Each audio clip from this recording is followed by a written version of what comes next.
Good afternoon and welcome everybody to our second session in this week's series on management of COVID-19 using palliative care principles. Today's session is on the management of symptom complex, and our faculty member today, our facilitator and expert today is Dr. Sunitha Daniel. Sunitha is a specialist medical officer of palliative medicine with the General Hospital in Ernakulam. She's also a locum consultant of palliative medicine with the Holt Doctors in the UK.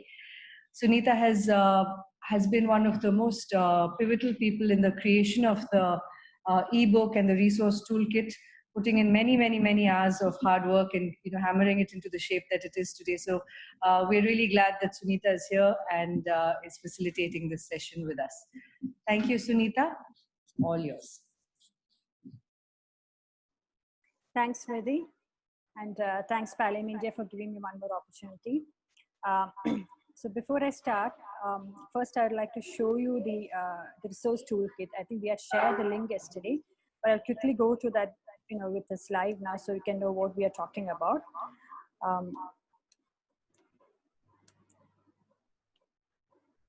So this is the, if you click on the link that we shared with you, it will take you to this page, which shows the resource toolkit. And if you click on this button, it will give you the ebook. And as you can see, all the webinars are there. And we've got about 8 webinars so far. So all the topics are in here. But as you can see, the sessions are only 5 sessions. So, today what I'll be trying to cover is 2 webinars together, basically pain and other symptoms, just taken by Dr. Sunil Kumar, and a webinar on symptom complex of breathlessness and agitation. So today's will be an interactive session. Sunitha, we're just going to interrupt for a moment. I think there are 2 devices logged on. So there's a bit of an echo coming from the other mic. Okay, yeah. I'll just share the screen first and then I'll close that. Just want to check something before I do that. So sorry on that.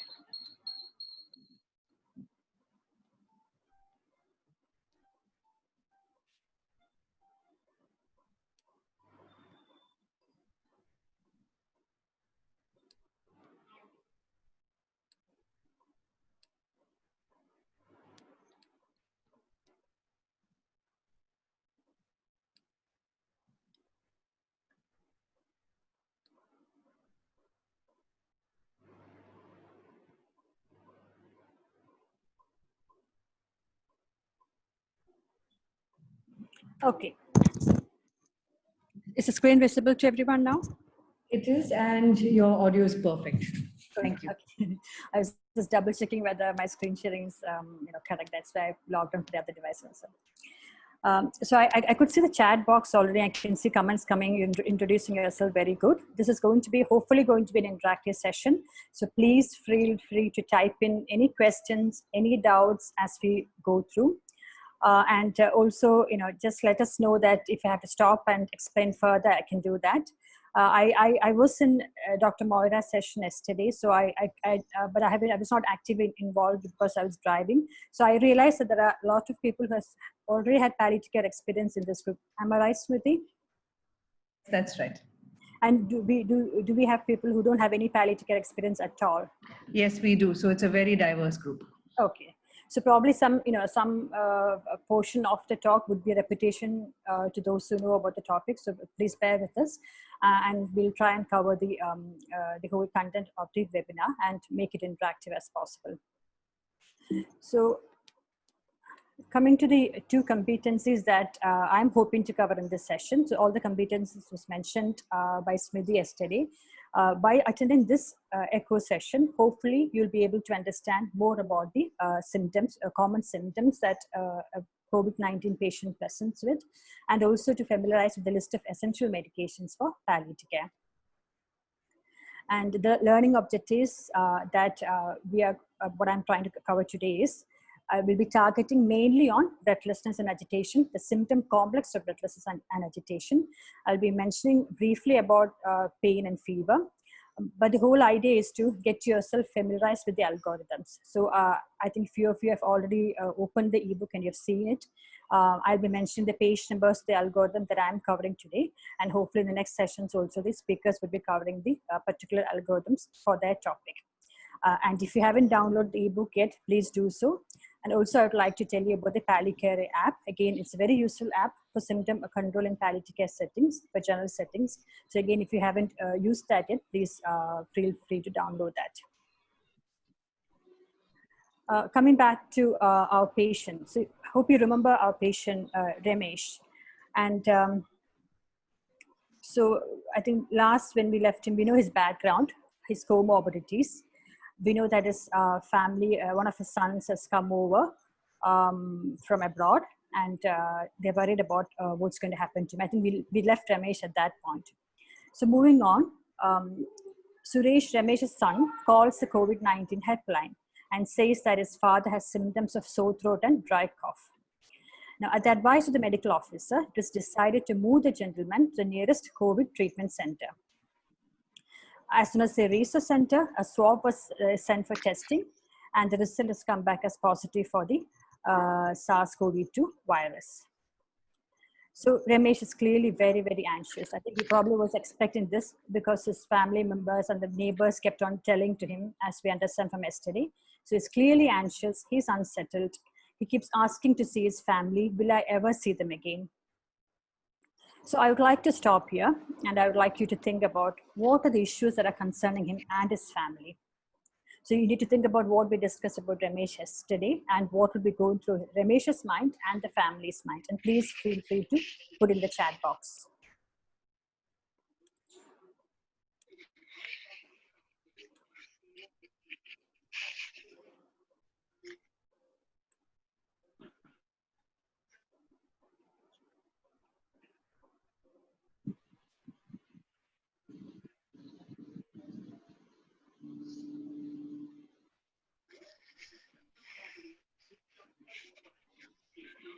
So I've got one chat from Dr. Pranav.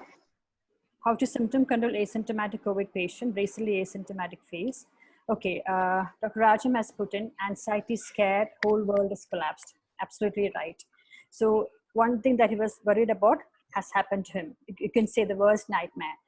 Possibly that will be the worst nightmare to everybody now, isn't it? We can see this COVID-19 around us. Basically everywhere. So, you know, if it happens to us, it's like it can happen to anybody. So it's worst nightmare coming true. That's right. A sense of gloom, impending doom. Worried that other members of the family is also at risk because they're all living together. It's a small house, as I understand from yesterday. Concern about dying. Very good. Yeah. Because he knows that he's not in that good age group or good comorbidity group where he might not be able to survive this episode. So he's worried about dying, a sense of impending doom. Exactly. Dr. Praveen Jacob has mentioned, will my hospitalization be a financial burden for my family?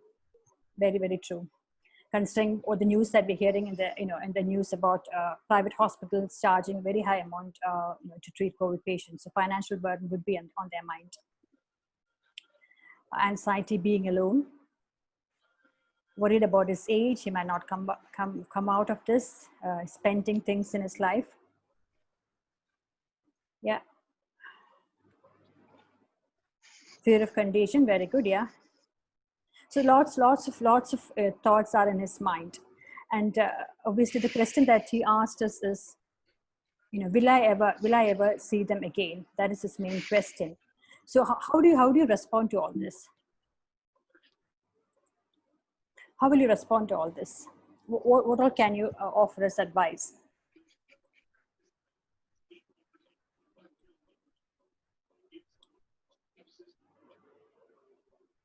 Listen, yeah. Reassure the patient, very good, yeah. Let's all wait for the result. Yeah, obviously the result is positive, he is positive. So the thing is, what he's worried about is how is this going to progress, isn't it?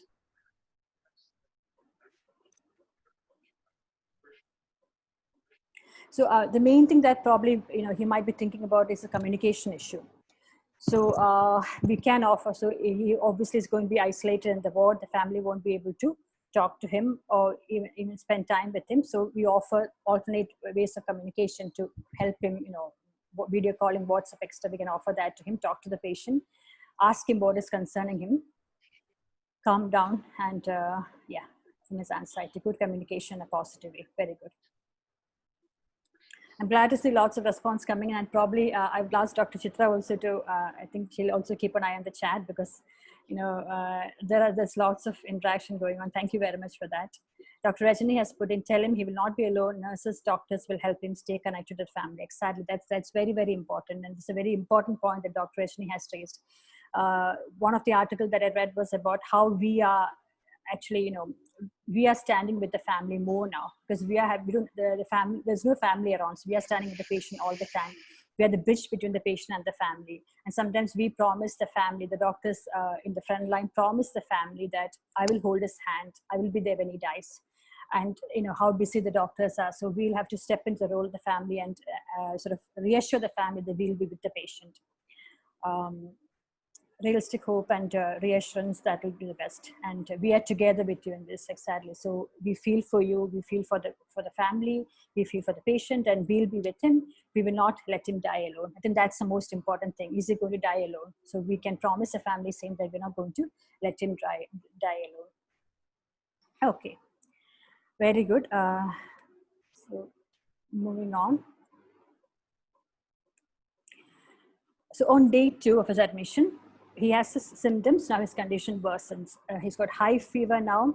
There's dry cough. There's difficulty in breathing. So all the symptoms are developing. He also reports feeling very tired and unwell. On examination, his vitals, we can see he has got a heart rate of 120, temperature of 38, SATs of 88%. His BP is 140/90.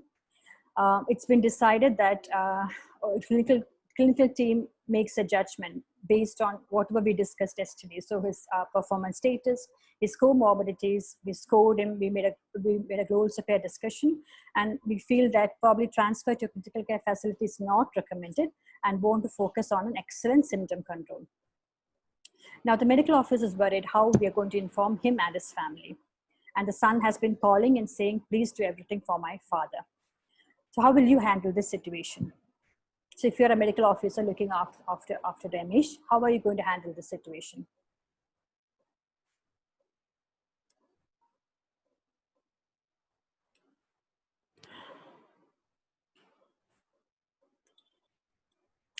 There are two sons involved. One was staying with Ramesh, the other one came over, and I'm sure this was discussed yesterday, or we can discuss today, the fact that the guilt of the person who came over, he might be thinking that he is the cause of his father's illness. So he's got guilt going on. So he wants to do everything for his father.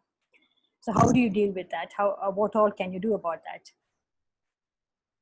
Whole truth and positive assurance. Positive assurance in the sense that obviously we shouldn't be false reassuring, but we have to show some positivity, saying that he will be looked after. He'll be provided excellent symptom control, and that's what we have to aim for him. Discuss with the family regarding what they already know about his condition. So, some sort of asking them to say what his comorbidities are. He's already has got like 3 or 4 comorbidities. He's been housebound since the stroke, his quality of life. And even if we do a critical care transfer for him, it's not going to, the outcome is not going to be positive. He might die up on a ventilator, which is not what we want for him. So clear communication. First address, Dr. Rajani has said, first address patient's breathlessness and start measures of oxygen, etc. And teach him simple ways of relieving the breathlessness. Wonderful. So that's what we're hoping to cover in this session. So excellent symptom control is what we need. And we tell that to the family also. Clear communication, benefit to the plan. They're doing the best in giving care and medical treatment. So explain them to in a simple manner the current situation. Check patient's understanding of his condition.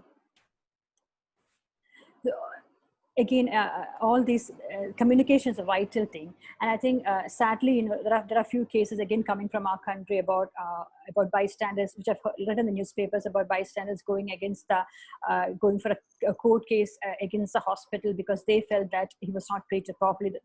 It's for COVID-19 patient died. The bystanders of the family felt that he was not given adequate treatment. I think I've heard one of the report from Kerala also. So I think the whole thing is communication is the vital thing, and make sure you tell the family why we have made a decision like that. It's not because we are like rationing the ventilators. It's not for that. It's because this patient wouldn't benefit from a ventilator critical care support. You tell them why we made the decision, and you document it. That's very, very important. And you can use for the next couple of sessions, you'll be taught things like communication, protocols like Spike's protocol and nurse protocol will be discussed by Dr. Biju and other speakers in the coming sessions. It's also given in the ebook, so you can use all those communication tools to discuss with the family.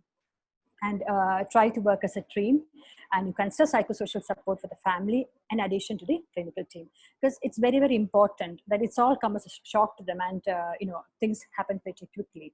So the important thing is talking to them and making sure that they understand. Excellent. So moving on. So why do you think, or why do we need in this extra session of palliative care for COVID-19? What is different? So most of you are, again, doctors working in a palliative care facility, and so you already know about palliative care, but you have come to attend the session. So why is that? What is different? Now, there was a blog published in BMG Opinion. This was published by doctors looking after patients in a small town in Italy. And what they found was that they found that palliative care for COVID is like an ultra emergency situation where things have changed. The role of palliative care has changed. There's no relationship between the patient and the family. Obviously, things happen pretty quickly, and there's no typical palliation timing for sharing and planning the treatment part, because we don't have the luxury of the time here. The situation, things are happening very, very quickly, and whatever happened when the patient dies, all the deaths are linked to a traumatic psychological experience for the family and members of the treating team. So it's not just for the family involved. As I mentioned, the treating team also seems to act as a family for the patient. So imagine a doctor who's looking after patients, and the patients are dying one by one. And if the doctor or the nurse looking after the patient acts as a family to all the patients who are dying, imagine the trauma that health professional is going through. So it's a traumatic psychological experience, not just for the family, but for the members of the treating team. And this was what was reported by the group of doctors in Italy when they looked after these patients. And the situation moves on pretty quickly, that the typical situation, the typical palliative care physician doesn't have the time or the chance to have a direct face-to-face contact or conversation with the patients or the family. And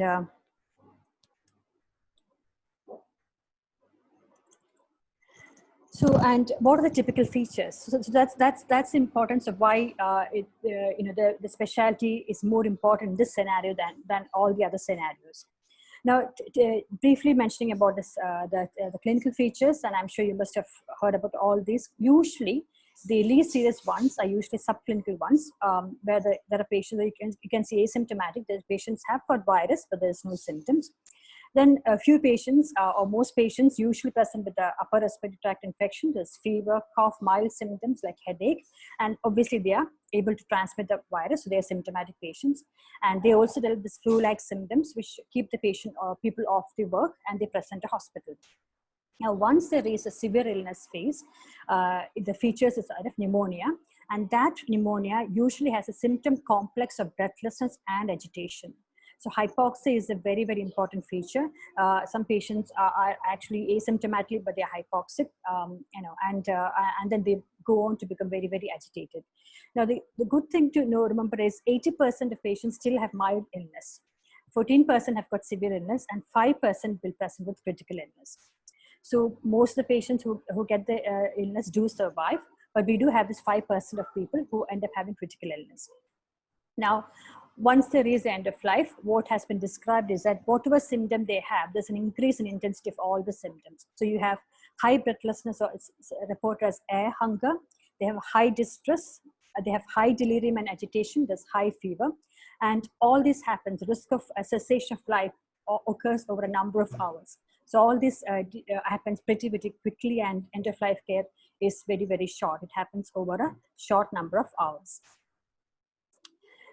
So coming back to Ramesh, everyone is in agreement. I think Ramesh family, Ramesh the healthcare professionals, and ourselves as a team I think are in agreement, I believe, that Ramesh should have conservative treatment based on his comorbidities and his previous performance status and the present deterioration. Now, obviously, what we want is that Ramesh should not suffer. So Sun has asked us, please make sure he does not suffer. And so you want to make sure that Ramesh has the best symptom control and support. And therefore, we have started, as Dr. Rajani mentioned, we have put him on high flow oxygen. We did some investigations, and his chest X-ray shows bilateral lung infiltrates. His investigation shows he's got raised D-dimer and leukopenia and raised transaminase. All these are common for patients with COVID-19. Now, you are a junior doctor or a junior looking after Ramesh, and you're discussing his condition with a senior colleague. So what all questions will come to your mind? What questions do you want to ask? Please put in the chat box. And what are the key issues in controlling his symptom of breathlessness? I can see a few more chats have come.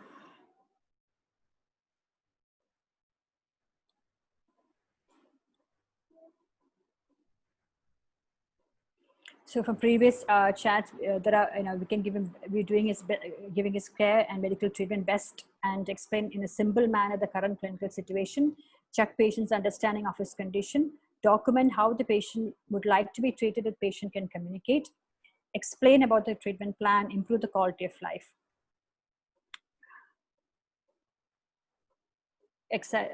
So Dr. Pranav, Praveen Chepak has put, shall he try placing in a prone position? Very good. Yeah, I think that's proven to be, even without ventilation. Previously, both the guidelines was ventilating in a prone position, but even without ventilation, managing in a prone position is as shown to improve his symptoms as well as actually, improve his survival also, lung recruitability improve. So we have to nurse him in a prone position.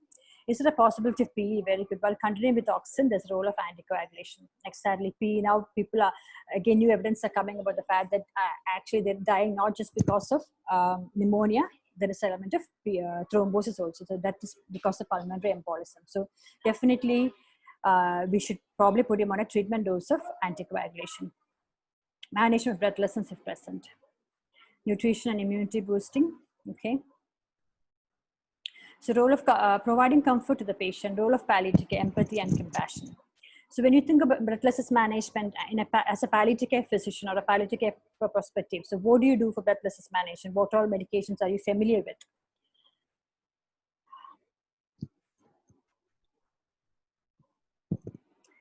Dr. Asri has mentioned about possible management strategies, outcome of patient, the senior colleagues and specialists. So that's an important thing. So if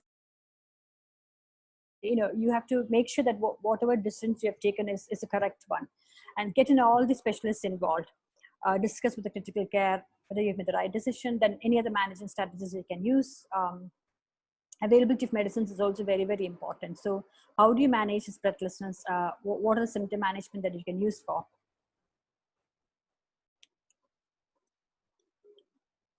So Dr. Rajani has mentioned awake proning can help improve oxygenation 30% patients. So as tolerated by the patient, ensure pillars for comfortable position with wash out for pressure ulcers, role of anticoagulants. Okay, benzodiazepine to manage breathlessness. So that's good. Breathlessness with anxiety, we go for benzodiazepine, so oral diazepam midazolam. If he's anxious and tachypnea, there's role for anxiolytic and morphine.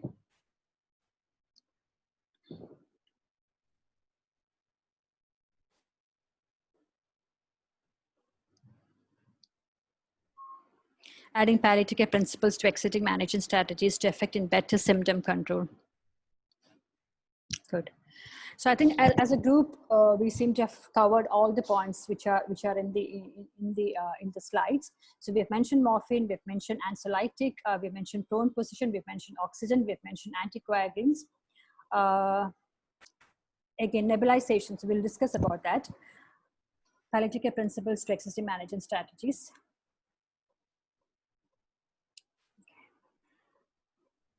Morphine and pain management. Okay.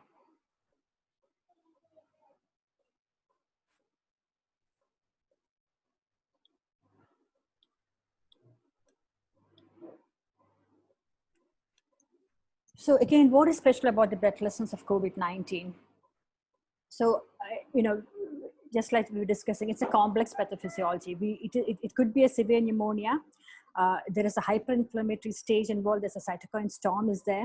So it can be pneumonic constellation. It can be thrombosis. It is alveolar damage. It can be pleural effusion. There's lots of theories about the breathlessness in COVID-19. Microthrombi formation. So it's a complex pathophysiology. Now, added to that is all the anxiety that Ramesh is facing. So he's been anxious from day one. Probably the day when his son came from abroad, he's been anxious. There's a lot of information loading there. Everybody knows we still don't have a definite treatment or proven treatment for COVID-19, and all the isolation associated with the diagnosis, all the stigma of the disease. So anxiety has a clear role in the breathlessness of COVID-19. Now, his vulnerability, he's old, he's got comorbidities, he knows he's not going to do well. His family knows he's not going to do well. That is going to add to the anxiety, and that is going to make his breathlessness very, very worse. And then there's psychosocial issues involved, the guilt involved, if he is going to transmit the illness to others, his anger of getting the disease, his fear of what's going to happen, and also the loss of income. I think we didn't mention one of us mentioned the financial aspect of getting him treated, admitted to hospital, and getting treated. So there's lots of issues involved, and you can see that all the domains that we normally address in palliative care has to be addressed here also to make sure his symptoms improve. So when you consider managing the breathlessness, we need to address all these issues, then only we'll be able to manage it properly. So if you go into into the ebook, this is given in a bit more detail. I'll just be covering just the algorithm bit. How we have given the guidance in the ebook is we have divided the management into if the patient is in the ward and patient is in the ICU. And we've suggested some non-pharmacological measures, both in the ICU and ward settings. Now, again, non-pharmacological measures, how much we're able to administer that to the patient, it depends on each individual patient.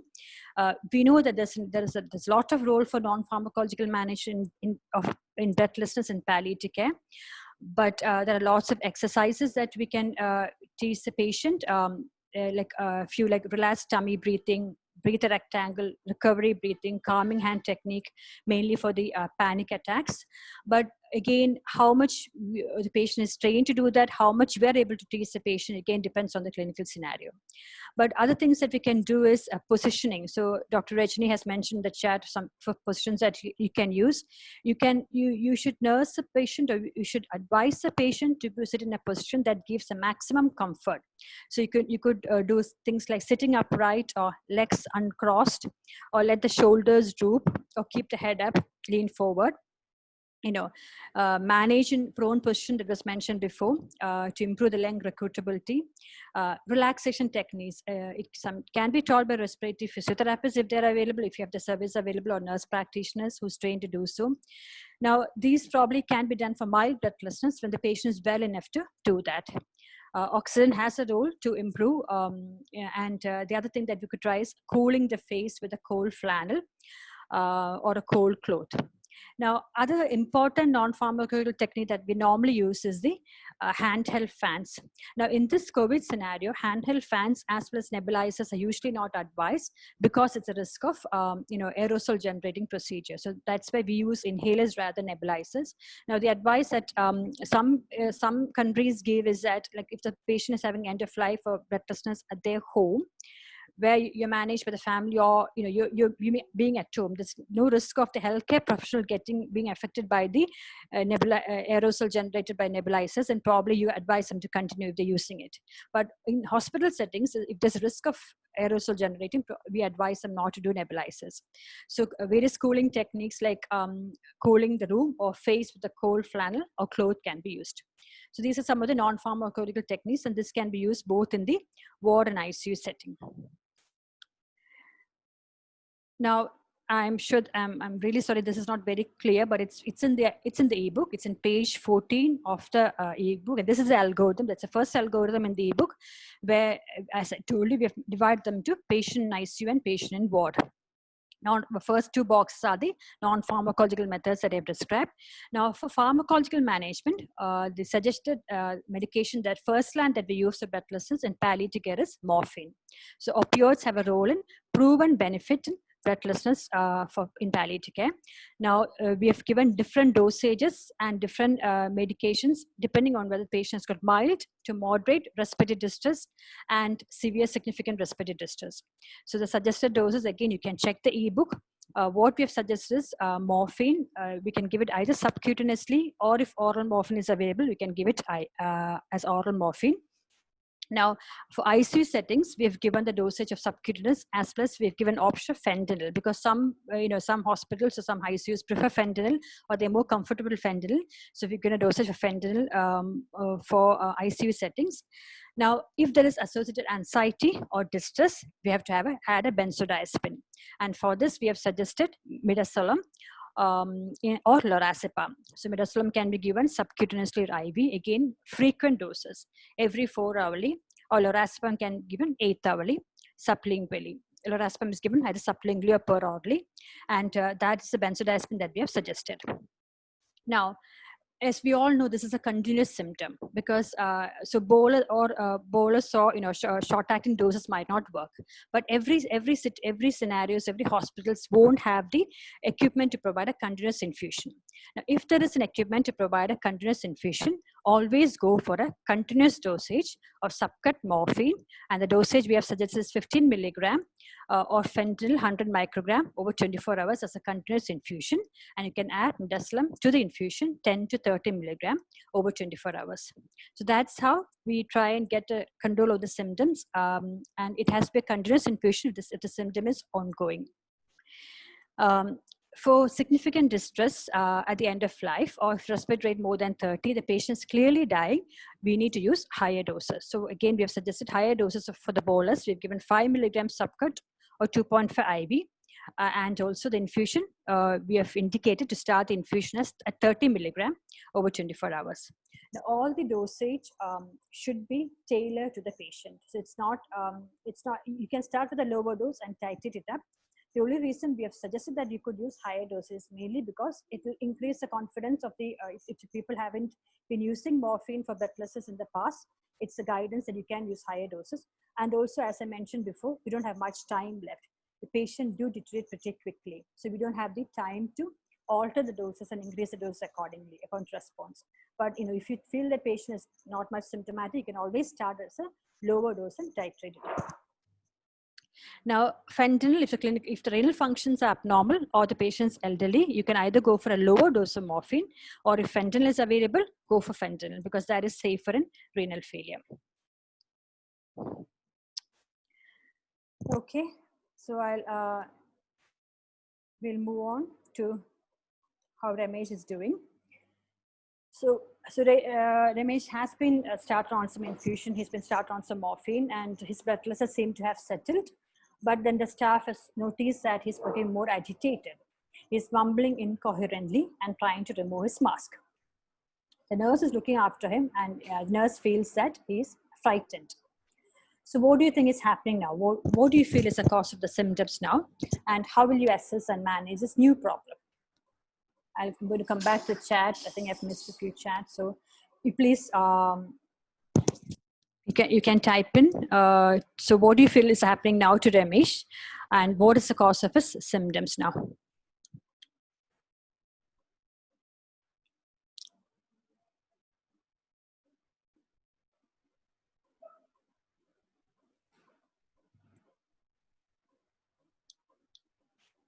So a few people have asked me how morphine is working. So, and Dr. Raji has typed in. So I know it's in the chat. So basically, morphine reduces the respiratory rate, and therefore the work of breathing comes down. And it also produces pulmonary vasodilatation and results in better ventilation and perfusion match. And also the sense of breathlessness is reduced. So morphine, it works on the center receptors in the brain, and feeling of breathlessness for the patients also comes down. And that's been proven in randomized controlled trials also. The patients with COPD was given low dose morphine. So it's proven that opioids can be used for breathlessness. Morphine is the one that they've done trials on. We have suggested fentanyl mainly because of the availability issue. Okay, so coming to, so again, what's the cause of his symptoms? Hypoxia, it could be a cause of a symptom, that's right. Agitated because of hypoxia. It can be hypoxic delirium. Dr. Adinaran has mentioned isolation psychosis, very good. ICU psychosis, isolation psychosis, that could be one of the reasons. Breathlessness, CNS involvement of COVID. Could be, yeah. I think COVID is something that involves all the systems. I'm sure there is CNS involvement. Delirium. Yeah, so delirium. Hypoxia, hypercapnia, and maybe hyponatremia too.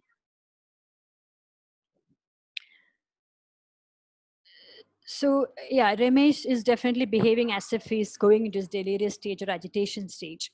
So when I started the talk, I mentioned about the symptom complex of when they're going to severe pneumonia, they have a symptom complex of breathlessness and agitation. And looks like Ramesh is developing that now. So how do you assess a patient? So Dr. Biju has mentioned delirium due to opioids, hypoxia, constipation or fecal impaction, electrolyte imbalance, septicemia, and familiar surroundings. So I think Dr. Biju has covered all the causes that we could think of in delirium, exactly. So we need to think like that also. Again, we might not have much time. COVID is the main cause. It can cause hypoxia, but he could be constipated. You know, that is something else going on. He could be in retention. There could be some other electrolyte imbalance happening. It could also be, you know, we've put him on morphine, which he has never had before. He could be delirious because of that. So opioids itself can cause that. So you'd reduce the dose of morphine and see.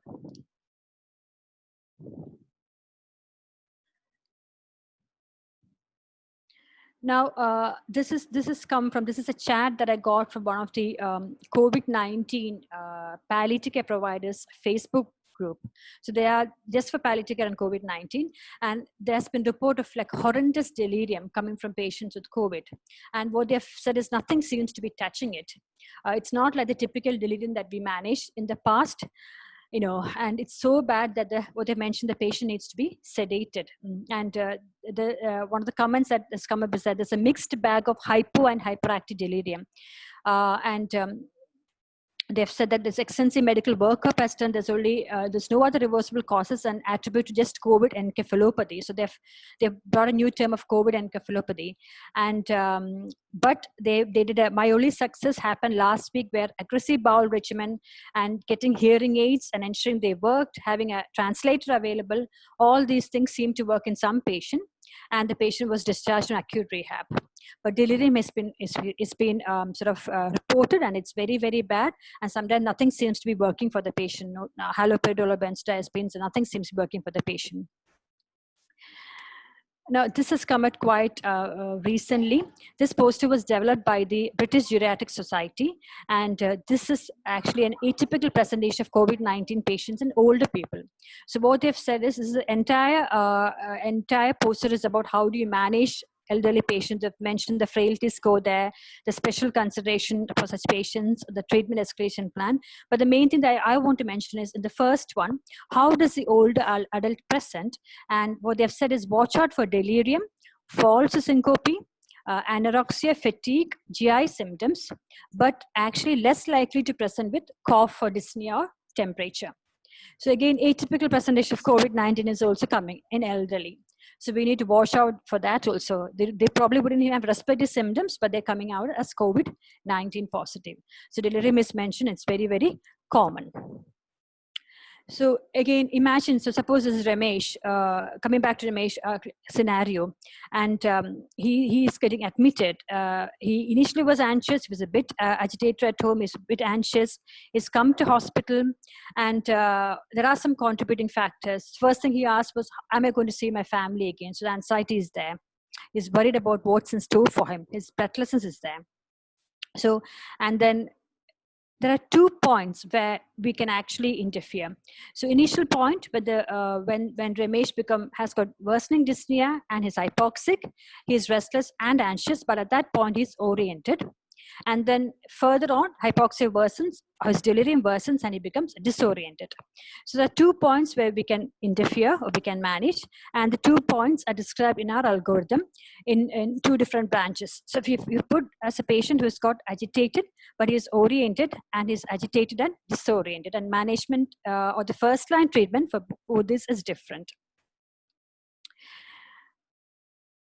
we've also mentioned a small tool that can be used is a delirium assessment tool. Now, there are lots of assessment tools available. We have chosen a simple one, mainly because of the simplicity. It's called a 480 delirium assessment tool, where you score the patient depending on their alertness, which is first one, their AMT score, which is ask the patient about the age, the date of birth, name of the hospital, and the current year. So 4 questions, and whether they make no mistakes or one mistake they score 1, 2 or more mistakes they score 2, or they're untestable they score 2. Then third one is attention. So you ask the patient to list the months of year backwards. So you're 7 months or more correctly, then 0. Patient starts listing the months backward, but scores less than 7 months or refuses to start, it's score 1. And untestable, or they cannot start the months at all backwards, or they're drowsy, then they score 2. And the fourth one is acute change or fluctuating course. So basically just one single question telling that the patient is more confused, or the significant change or fluctuation in the alertness and cognition in the last 2 weeks. And it's more and even in the last 24 hours. If that is there, the single score of 4 is there. But that is, and 4 or more is a possible delirium, and you have to use a delirium pathway. Again, we might not be able to use it for our patient in our setting, but this is the simplest tool that is available, and which gives us a potential diagnosis of delirium. And this is what, again, think of, like Dr. Biju mentioned, other causes of anxiety delirium. Again, for Ramesh, probably breathlessness is one of the causes, can cause anxiety, and that can cause agitation, worsening delirium. If he was in pain, he was already on some pain medications, and that was not given to him because of the lockdown. His pain medications were discontinued. He could either have, if he was on strong opioids before, his medications were discontinued, he could either have withdrawal symptom because of that, or he could have the worsening of pain. Both of this can cause delirium. Then retention, constipation, and all these advice, check for the retention or constipation. Again, electrolyte imbalances, we mentioned that earlier. All these could be the other causes of delirium. So try to rule all these out before we label that as COVID encephalopathy or delirium caused by COVID. Before I go on to the algorithm, so how do you manage? I've just got a few more chats. Steroids can help. We have to, delirium is multifactorial. Correction of correctable factors is important. Dr. Rube has mentioned that part of cytokine storm as coming and as present, probably that's resulting in symptoms of delirium. I think I would want Dr. Rube to probably expand on that once we have a discussion. I'd like to hear from him about that. Dr. Rube is a neurologist who's a specialist in palliative care. Thanks, Dr. Rube. Delirium is multifactorial. We need to focus on symptom control. And steroids can help. Dr. Adinarayan. A typical presentation of delirium is quite common for pneumonia, any pathology in older adults. Now, again, role of steroids, like role of NSAIDs, has been a bit of controversy, and there were some trials about methylprednisolone. I'm sure how much of benefit it has got. In generally, what we advise is that if the patient is already on steroids, we won't ask them to stop it, but we don't give it as a first line. I would like to get advice from others also about steroids. So to manage delirium, what are the medications that you normally use as a palliative care physician or any other setting? What do you normally use? Anybody can put in the chat. And then we'll go on to what we have mentioned in the ebook. So Dr. Rajani says steroid may not be so helpful only in severe cytokine storm organizing pneumonia. Okay. Dr. Vaishakha has put haloperidol, very good. Dr. Rajani, type 2 respiratory failure, COPD exacerbation, asthma exacerbation into hypercapnia. Yeah, could be the cause of delirium. Depends on the setup the patient is in. So medications, haloperidol has come up, very good. Anything else you would like to suggest before I move on to the algorithm?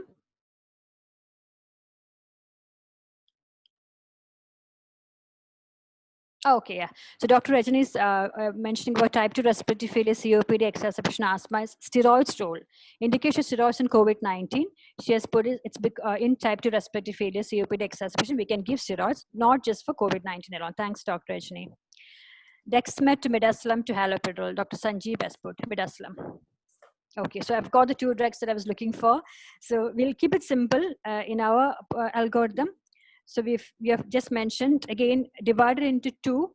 This will be clearer when you check the ebook. agitated patient and disoriented as delirium, or agitated patient but oriented. So mainly it's anxiety, panic, or fear. So the patient's main symptoms are agitated because of anxiety. They're clearly oriented. We've suggested a first-line medication of benzodiazepine. So suggested lorazepam, 0.5 to 1 milligram, or clonazepam, again depending on availability, which benzodiazepines are available for you. Patient is able to solo, go for oral medication. If not, go for subcut midazolam. Now the other, and again we divide this into mild, moderate, and severe or intractable symptoms. Similarly, the patient is disoriented clearly with delirium. We go for first line haloperidol.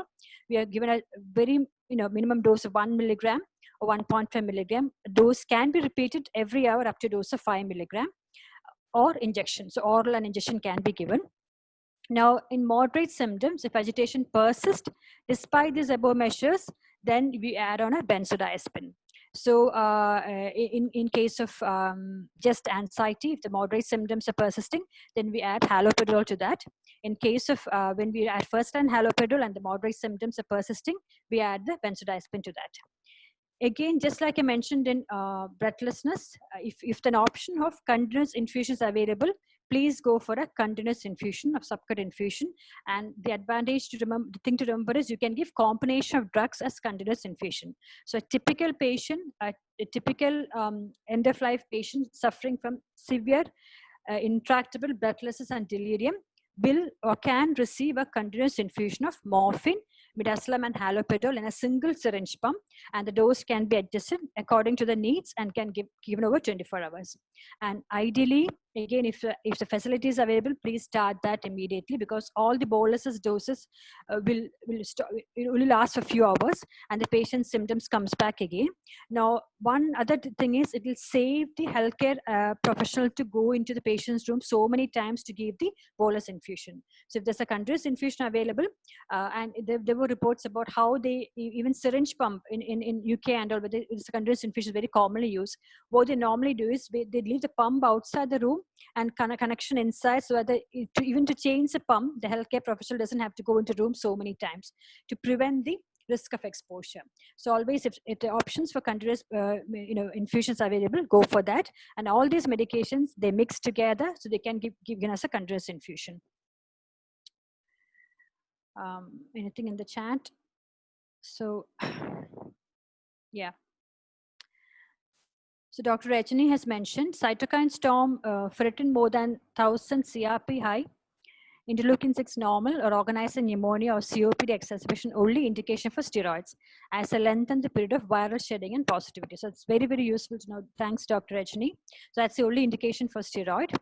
And again, Dexmed, we haven't recommended Dexmed, mainly because the guidelines, we don't use Dexmed in our setting here. So we were going for medication that is available in all the settings. So that's why we didn't recommend Dexmed. Quetiapine can be used. Same with quetiapine, again, may not be easily available in community settings. So first line, normally we use quetiapine. It's available in Kerala. But again, if it's not available, so that's why we didn't go for that in the guidelines. As you said, we can use all those medications. When I come to the list of medications, WHO list of medication, it says everything actually. Okay, moving on. This algorithm, the management of pain in the context of COVID-19 and fever, this is given in the page 21 of the ebook, and this is just similar. It is nothing new. It's basically based on the WHO ladder. So mild, you go for paracetamol. We've suggested dosage. Moderate, you go for moderate pain, you go for weak opioids or tramadol. Maximum dose of 400 milligram per day. And it's severe pain, obviously go for strong opioid, morphine. We have given a note about NSAIDs, and there was lots of controversies when we were writing the guidelines, but now clearly there is no definite contraindication for NSAIDs. So NSAIDs can be used if there's a definite indication. Then adjuvants also, if there's neuropathic pain involved, then go for tricyclic antidepressants or antiepileptics, steroids, etc. But steroids, yeah, as for palliative care, specifically what we've suggested is that, if the patient is on steroids and continue with that, otherwise we don't normally give it unless what Dr. Rajani has suggested. Again, this is also given. This is given page 62, 63 of the ebook. This is adapted from the WHO's and IAHPC's list of essential medications. All the medications, this is what is suggested by WHO and IAHPC, which has to be there as a list of essential medications for palliative care. So we've got amitriptyline, bisacodyl, citalopram, carbamazepine. The one that is given in bold is actually the medication that is mentioned in the ebook. So when we covered neuropathic pain, we mentioned about the amitriptyline, we mentioned bisacodyl for the constipation. Codeine, again, different parts of India availability is different. I don't think we don't have it in Kochi. Diclofenac we've mentioned, diazepam is there, fentanyl, haloperidol, ibuprofen, lorazepam. All these are the list of essential medications suggested by WHO and IHPC. And again, all the healthcare, the country should make sure that it's available, especially in a crisis like COVID. So that's gone to about 3 pages. We've got morphine in there. Oxycodone is not available in India, but it's available elsewhere. That's the other opioid. If you want to do an opioid switch, paracetamol, prednisolone, tramadol, trazodone. So to summarize, we need to recognize the symptom complex of breathlessness and agitation in a severe COVID-19 pneumonia, and opioid should be made available to manage breathlessness and pain. 480 delirium assessment tool is a quick tool to use. Remember to assess, rule out, and manage other causes of delirium. And for anxiety and breathlessness, without disorientation, start a benzodiazepine. With disorientation, we'll start an antipsychotic. We've given you a list of resources and training. This is in the webinar. If you look on the slides, it will be available. Slides will also be shared. Will be shared from Palli India. And these are the contributors. And there is a link for a feedback form. So what I'll do is at the end of the session, I'll put this link on the chat. This particular link is a link for the individual webinars, which we have made a feedback form. It will be very, very useful if you actually see the webinars and able to give us a feedback. It'll greatly help us to improve our further training. And then after the whole ECHO session, you'll get another link, unfortunately, for another feedback, but definitely, please give feedback for us, because we'd like to change and improve our training only with your feedback. Thank you very much. I'll open to questions and discussion.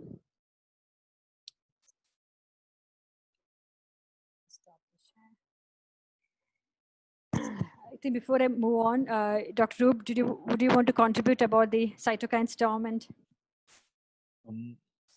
I think Rajam answered that, so that's already over. It's about the use of steroids. Okay. Yeah, it's basically. Were you mentioning about delirium and cytokine storm? Yeah, it's one of the manifestations of cytokine storm. Okay, right. That was mentioned. So that is quite common, isn't it? Okay. Yeah, serious patients, yes.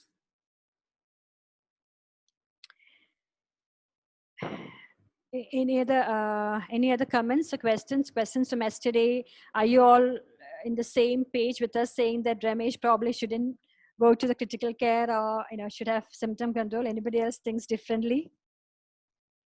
Have you tried to convince you, or no? It's not convincing session. It's about the fact that what you understand and why do you think it has to be like that. So anybody else can put in the chat if you think differently, and please say why you think differently.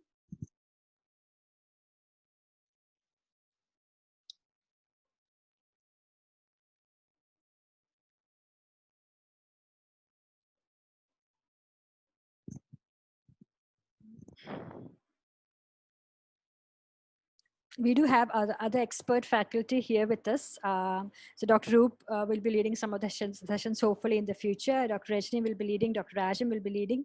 So anybody would like to ask them, and they're experts. Dr. Roop is a neurologist, Dr. Rajni is a pulmonologist, Dr. Rajam is a pulmonologist.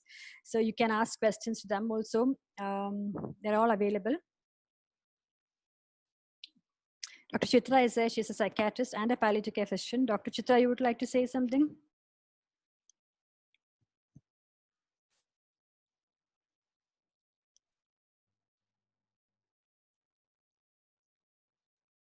Nothing much, Sunitha. I think much has been covered. So I don't think I have anything specific to offer. It was a good overview with good interaction. Okay. So please feel free to, if you have remember questions again, subsequent sessions, we're all there. Please bring your questions back and do ask in the next session. So over to you, Smriti. Thank you very much. Thank you. Thank you, Sunitha. I think being a non-medical person, a lot of this obviously goes over my head, and I know that there are a lot of non-medical people here as well.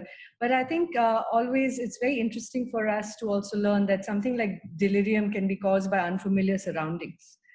I mean, we always wonder what us non-medical people can do when we see something like that happen. And I suspect our sense of helplessness is also more. But that's a very interesting aspect. And I'm really glad it came up in the session. And I'm wondering if there are any comments from some of our non-medical colleagues also. I know there are quite a few present here.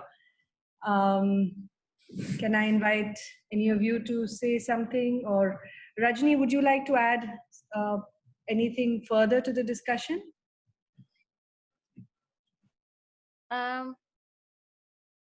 So I think we covered most of it. I think it was fabulous that we looked at everything physiologically that can contribute to it, and then looked to address all the medical, pharmacological, as well as non-pharmacological aspects of each symptom control. So I think that's the thing, that while we all understand that Ramesh is a very sick man, we're trying to support him on all fronts. We're trying to support his physiology as well as his emotional state. But sometimes what ends up happening, I find, is that just because he is that demographic which we know will do badly, we sometimes don't look at every aspect of the fixable, the physiological. So I just realized that with all the breathlessness, I kind of forgot his cardiac status, and maybe looking at diuresing him, and his volume status was also stuff I should have considered in his breathlessness. So while we're doing all the symptom control, we're also trying to normalize his physiology and keep the family in the loop about all of those things, I think. Thanks, So while I think that Ramesh is a very sick man, I'm not saying that we've written him off yet. We're still going to do everything and keep him comfortable through it all.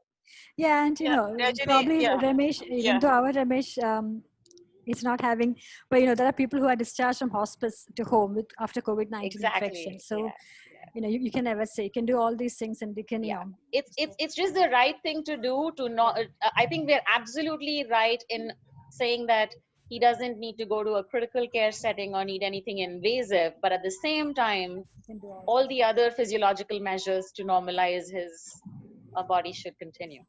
I think, Rajani, when the guidelines, if you look into it, it says refractory, and every algorithm, you see that we are not compromising on any management of symptoms.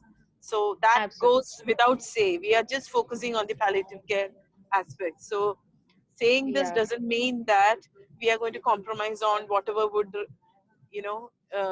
help in recovery, or whatever has to be done should be done. These are the guidelines when you feel you kind of assess worsening and there is a sense of futility, or when the symptoms are refractory in nature, which is not responding to any other intervention. Absolutely. I agree. If I may just make one point, the problem is that especially in COVID, one of the things that we've noticed, because we're talking specifically about COVID, is that the data has been so depressing that there is a tendency to there's been a lot of misinterpretation of the data on that count. So we all know that certain ventilatory parameters are not ideal, but that's the only point that I want to make, that just based on, while we're doing prognostication, and we will keep this as the primary, and I know that this is the focus of our discussion, but that the correctable part has to constantly run through. Of course. I mean, because it helps relieve the symptom as well. It helps to relieve the symptom as well. And we are actually saying that we would facilitate the frontline team or the people who are actually focusing on the patient. So we would probably empower them or help facilitate the process, rather than just say, okay, this has to be completely dealt with by palliative care. That's not the intention. So yes, I think this is a very important point which probably needed to be explicitly stated in these sessions that we're not suggesting that these palliative care measures are an alternative; they're an adjunct, and so that is something that that probably needs to be reiterated in different ways right through the session, because I think that's a very important point. We've reached the end of the hour, and I will welcome any questions that you might still have. Please direct them to the TIPS ECHO team, and we will carry it forward to the facilitators and experts. We have a very interesting session on communications tomorrow, which I think all of you will find very, very relevant. And I will request that please go through the relevant webinar and the sections in the ebook that deal with communication, so that tomorrow when we have the session, we're able to have a more interactive one. Thank you, Dr. Sunitha, for a fantastic session. One more thing, Smriti, I've just put a link in the webinar. Sure. That's the Google form. Sorry, in the chat box. That's a link for a Google form just for the webinar's feedback. So those of you who have get a chance to watch the webinar, each individual webinar needs a feedback. So that's a link. So if you can copy and paste that into your browser, and ECHO will ask for separate feedback for the session. Thank you. So there are basically 2 feedback forms, one for the webinar and one for the ECHO session. Please do take the time to fill it out so that we know where we can improve and what you've enjoyed about the session. Thank you very much, and see you all tomorrow. Thank you.